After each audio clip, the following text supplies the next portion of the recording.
تو اللہ تبارک و تعالیٰ نے جہاں عبادات کے بارے میں بھی حکم دیا ہے، عمل کا لفظ ارشاد فرمایا ہے، وہیں اللہ تبارک و تعالیٰ نے رزق کے بارے میں بھی عمل کا لفظ ارشاد فرمایا ہے۔ اللہ تبارک و تعالیٰ کو وہ شخص یعنی پسندیدہ نہیں ہے اللہ تعالیٰ کے یہاں، ناپسند ہے وہ شخص اللہ تعالیٰ کے یہاں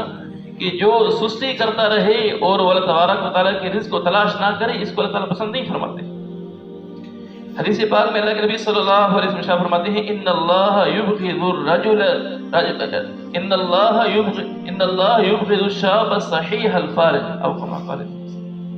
کہ اللہ تبارک و تعالیٰ اس نوجوان کو ناپسند کرتے ہیں، مبغوض رکھتے ہیں جو بالکل صحیح سالم ہے اور فارغ پھرتا رہتا ہے۔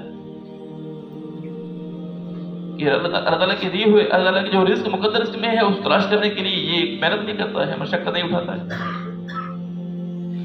اور حدیث پاک میں آتا ہے کفا بالمرء اثما ان یضیع من یقوت،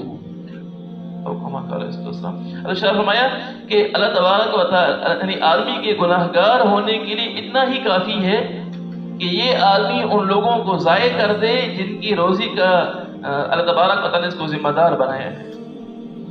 جن کی روزی کا ذمہ دار، اولاد کی روزی کا ذمہ دار اس کو بنایا ہے، اور یہ کیا کرتا ہے، ان کے لیے کماتا نہیں ہے، وہ بیچارے پریشان بیٹھے ہوئے ہیں گھروں کے اندر کہ ہمارے لیے کما کر لائے تو ہم کچھ دال ساگ ہم بھی کھا لیں، کچھ کھانا ہم بھی کھا لیں، وہ انتظار میں بیٹھے ہوئے ہیں اور یہ گھر میں پڑا ہوا ہے سست ہو کر۔ تو اللہ تعالیٰ ایسے بندے کو پسند نہیں کرتے ہیں، بلکہ اللہ تعالیٰ کے نبی صلی اللہ علیہ وسلم فرما رہے ہیں کہ یہ آدمی گناہگار ہے، گناہگار ہے۔